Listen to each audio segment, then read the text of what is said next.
नमस्कार मित्रांनो, आज आपण मराठा कुणबी ओबीसी लेखक आहेत वामन मेश्राम साहेब, राष्ट्रीय अध्यक्ष बामसेब. मेरिट किंवा गुणवत्ता म्हणजे काय याबद्दल डॉक्टर बाबासाहेब आंबेडकर काय म्हणतात ते या व्हिडिओच्या माध्यमातून पाहणार आहोत.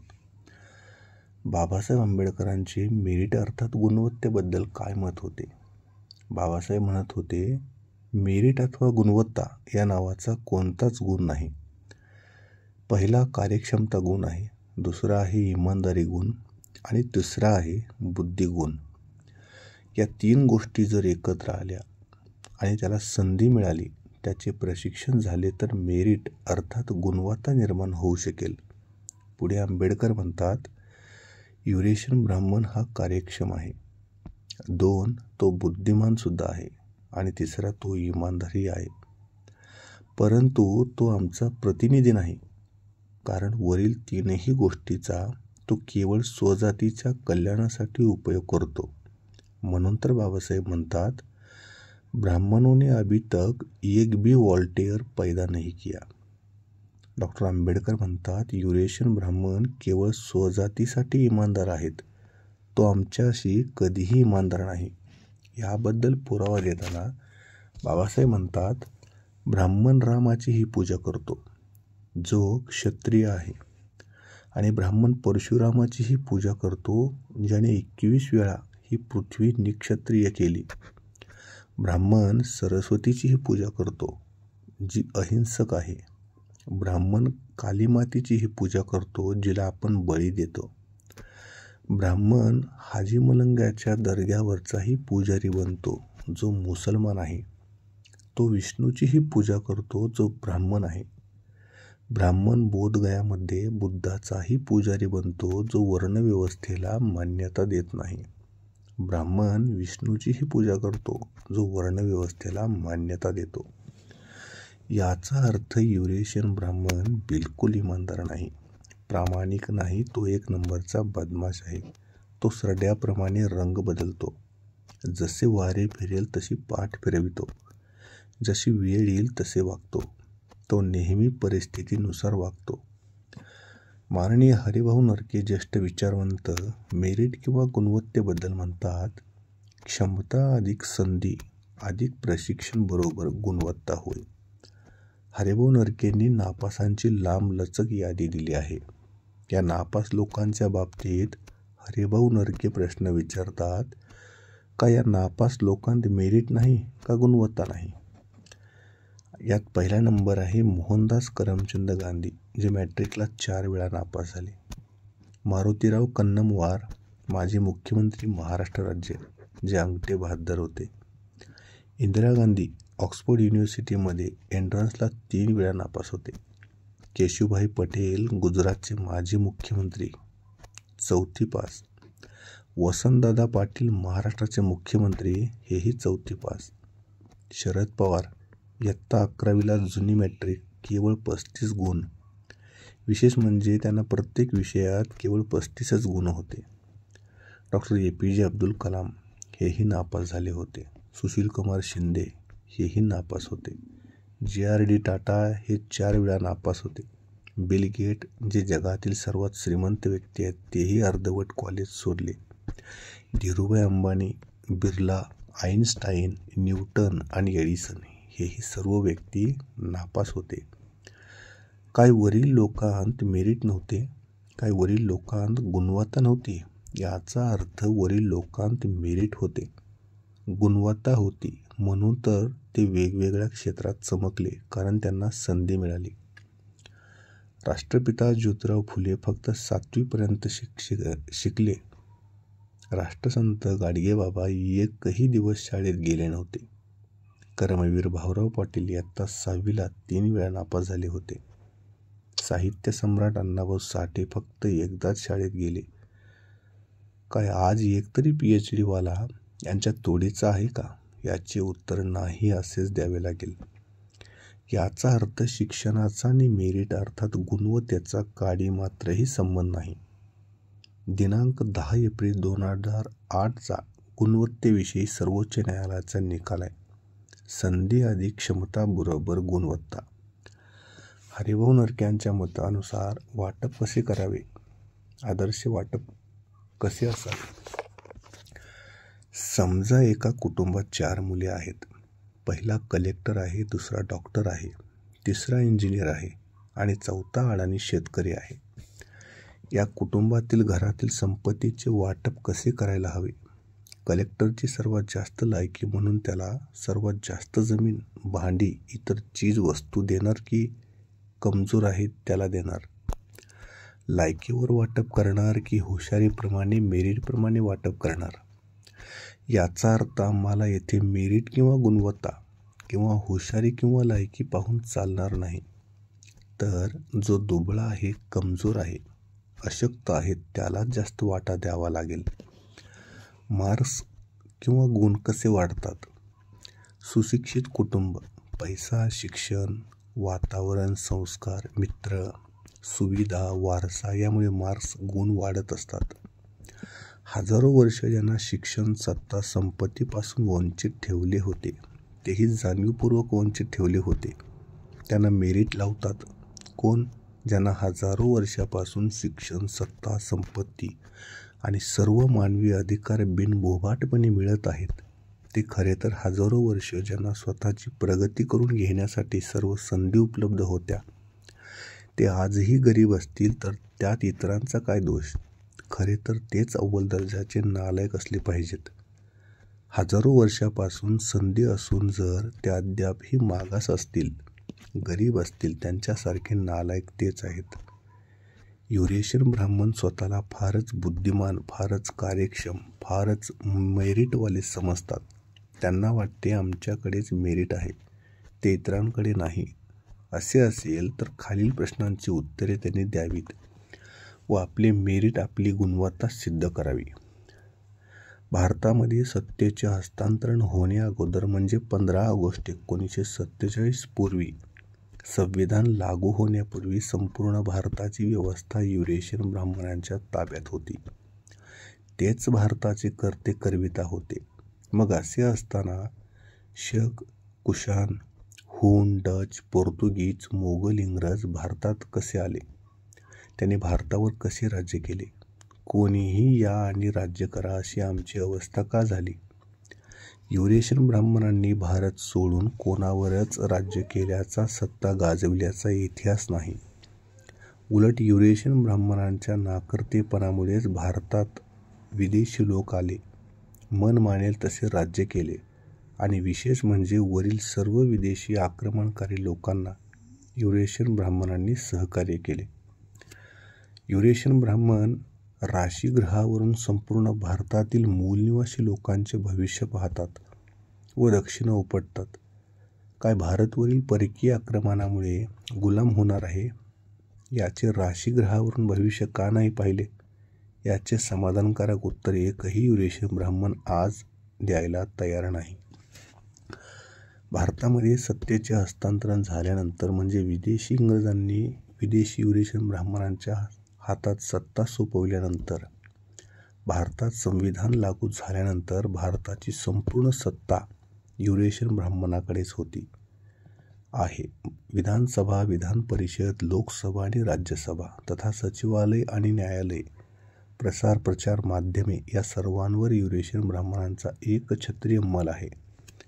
थोडक्यात लोकशाहीचे जे 4 खांब आहेत, विधायिका, संसद, कार्यपालिका, मंत्रिमंडळ, उच्चपदस्थ अधिकारी वर्ग, न्यायपालिका आणि प्रचार प्रसार माध्यमे या सर्वांवर युरेशियन ब्राह्मण बनियांचे वर्चस्व आहे. अर्थात लोकशाहीवरच त्यांचे वर्चस्व आहे. याचा अर्थ लोकशाही नसून भटशाही आहे, पेशवाई आहे.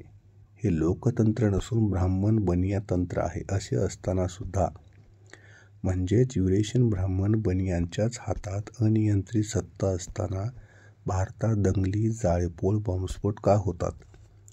विदेशी आतंकवादी भारतात येऊन आतंकवाद कसा करतात? या देशात हवाला घोटाळा, बोफर्स घोटाळा, चारा घोटाळा, कोयला घोटाळा, ताज घोटाळा, शेअर, स्टॅम्प्स, पेपर्स घोटाळा असे हजारो घोटाळे दररोज भारतात होत आहेत. ते का?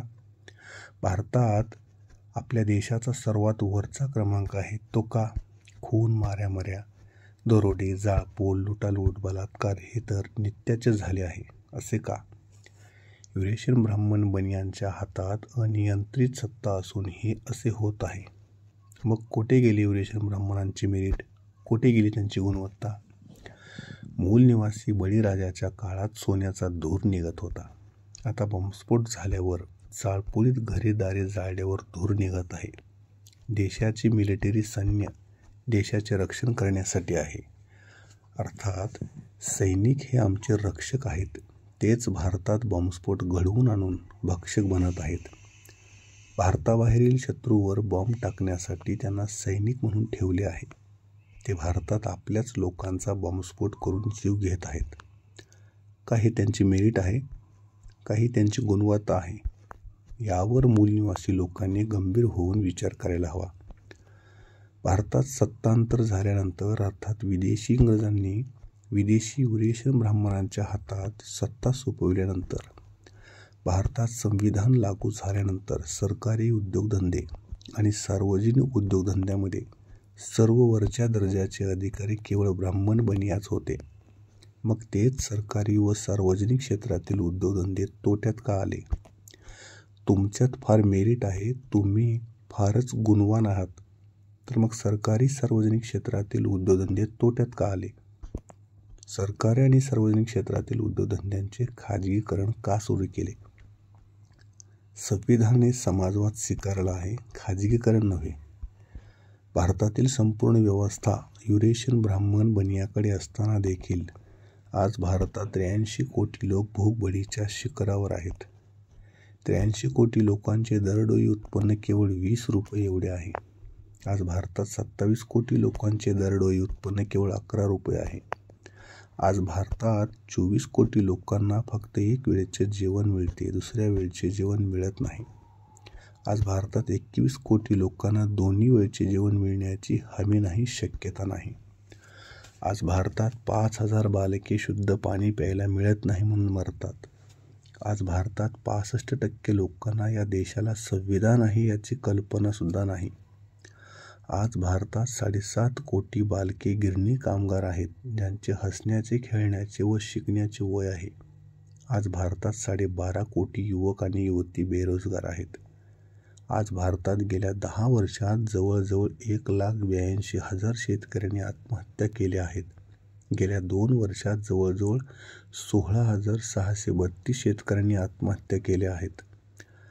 महाराष्ट्रातील अमरावती येथील मेळघाटामध्ये हजारो आदिवासी बालके कुपोषणाने म्हणजे जेवण न मिळाल्यामुळे मृत्युमुखी पडत आहेत. ओडिसामध्ये कालाहंडी येथील आदिवासींना आंब्याच्या कोया खाऊन जगावे लागत आहे. पश्चिम बंगालमध्ये जनावरांचा चारा खाऊन लोक जगतात. काही ठिकाणी तर उदरनिर्वाहासाठी पोटची मुले विकण्याची वेळ मूलनिवासी लोकांवर आली आहे. आज भारतात 30 लाख भिकारी आहेत जे एसटी स्टँड, रेल्वे स्टेशन, सार्वजनिक ठिकाणी भीक मागतात. आज भारतात 20 लाख महिलांवर अत्याचार झाले आहेत. आणि सर्वात विशेष म्हणजे यात एकही युरेशियन ब्राह्मण बनिया नाही. तसेच पुजारी, व्यापारी, पुढारीही नाहीत. हे आहे भारतातील युरेशियन ब्राह्मण बनियांचे मेरिट, ही आहे त्यांची गुणवत्ता.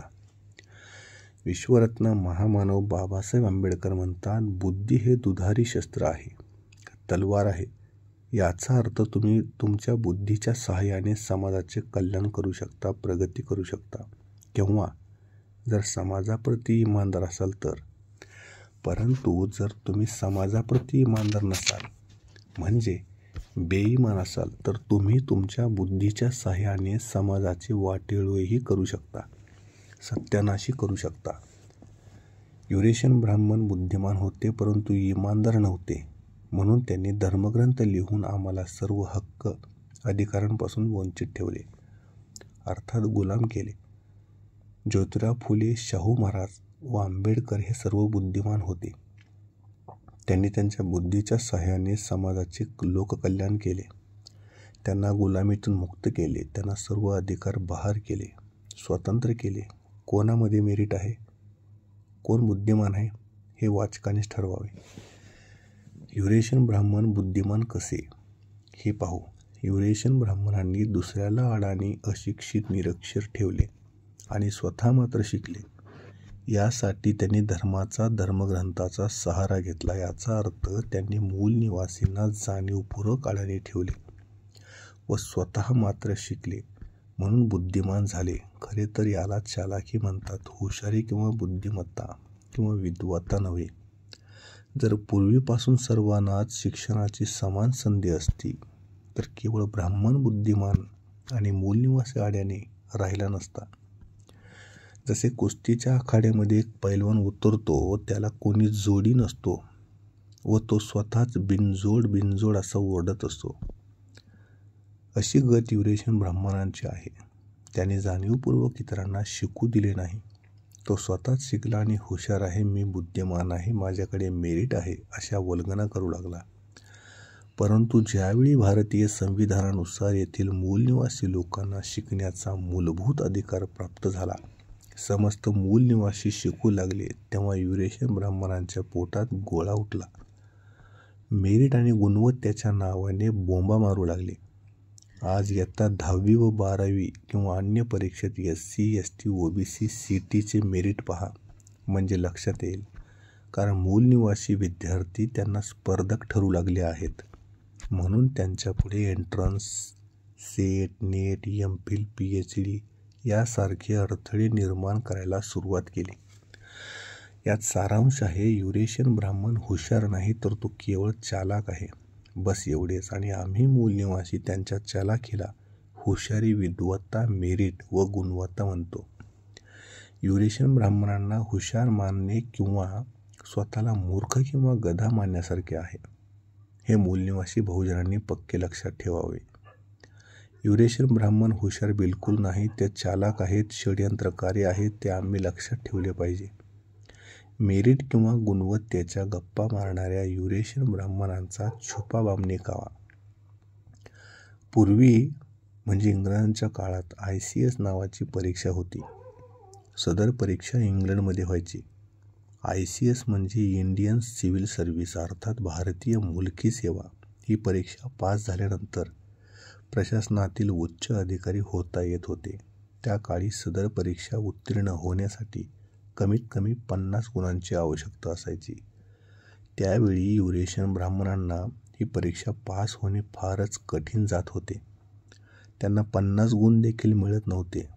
तेव्हा त्यांनी इंग्रजांना अर्ज विनंत्या करून सदर परीक्षा उत्तीर्ण होण्यासाठी 50 गुणांऐवजी कमीत कमी 35 गुण असावेत अशी मागणी केली. आणि तेव्हापासून ICS परीक्षा पास होण्यासाठी कमीत कमी 35 गुणांची मर्यादा निश्चित करण्यात आली. पूर्वीच्या ICS परीक्षेलाच आता IAS म्हणजे इंडियन ॲडमिनिस्ट्रेटिव्ह सर्व्हिस, भारतीय प्रशासनिक सेवा असे म्हणतात. यावरून युरेशियन ब्राह्मण किती हुशार आहे, किती विद्वान आहेत, किती बुद्धिमान आहेत, किती मेरिटवाले आहेत हे लक्षात येते. आत्तापर्यंत आपण आरक्षण म्हणजे काय, आरक्षणाबद्दलची आंबेडकरांची भूमिका व आरक्षणाबद्दल युरेशियन ब्राह्मणांची भूमिका पाहिलं. मूलनिवासी विद्वानांची भूमिकाही पाहिली. मेरिट किंवा गुणवत्तेबद्दल मूलनिवासी बहुजन समाजातील लोकांत असलेल्या चुकीच्या धारणा, मेरिट किंवा गुणवत्ता आणि युरेशियन ब्राह्मण सर्व गोष्टीबद्दल आपण विस्ताराने माहिती पाहिलो. म्हणून तर बाबासाहेब म्हणायचे, ब्राह्मण बुद्धिमान आहे, ब्राह्मण कार्यक्षम आहे, ब्राह्मण इमानदार आहे, परंतु ब्राह्मण आमचा प्रतिनिधी नाही, म्हणून आमचे प्रतिनिधी असले पाहिजेत आणि त्यासाठी आरक्षण हवे आहे. याला पंडित ब्राह्मण या अर्थाने नेहरू आणि काँग्रेसने विरोध केला होता. विरोध करताना प्रशासनाची कार्यक्षमता घटते असा तर्क दिला. त्या आक्षेपाला डॉक्टर आंबेडकरांनी उत्तर दिले. कसे उत्तर दिले? Representative government is better than efficient government, अर्थात कार्यक्षम सरकारपेक्षा प्रातिनिधिक सरकारी अधिक चांगले असते. जवाहरलाल नेहरूने काका कालेलकरला OBCना आरक्षण न देण्यासाठी OBC आयोगाचे अध्यक्ष बनविले होते.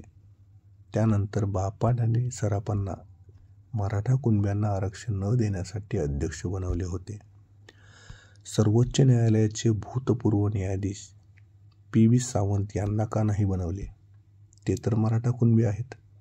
सर्वोच्च न्यायालयाचे माजी मुख्य न्यायाधीश आहेत आणि अत्यंत बुद्धिमान व्यक्ती आहेत, समाजाबद्दल गंभीर आहेत, संवेदनशील आहेत.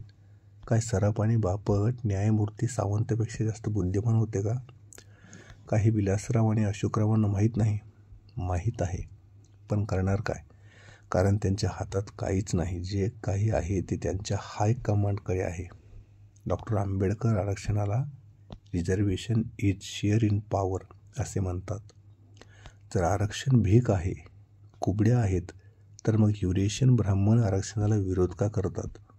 कारण त्यांना युरेशियन ब्राह्मणांना माहीत आहे की आरक्षण सत्तेतील भागीदारी आहे, हिस्सा आहे, वाटा आहे. आरक्षण म्हणजे कुबड्या आहेत, आरक्षण म्हणजे भीक आहे. वास्तविक पाहता हे खरे नाही. खरे तर आरक्षण हे प्रतिनिधित्व आहे, सत्तेतील हिस्सेदारी आहे, वाटा आहे. आरक्षण म्हणजे केवळ नोकरी नव्हे, शासन प्रशासनातील वाटा आहे, हिस्सा आहे, भागीदारी आहे. म्हणून तर असे म्हणतात की CM उसी का सपोल होता है जिसका DM हो. CM चीफ मिनिस्टर आणि DM डिस्ट्रिक्ट मॅजिस्ट्रेट अर्थात जिल्हाधिकारी. आजचा चीफ मिनिस्टर मात्र चूप मिनिस्टर आहे. आरक्षण म्हणजे महार मांग सांबार ढोर बनविण्याचा कार्यक्रम नसून आरक्षण म्हणजे महार मांग सांबार ढोरांसहित मराठा कुणबी OBCना राज्यकर्ती जमात बनविण्याचा कार्यक्रम आहे.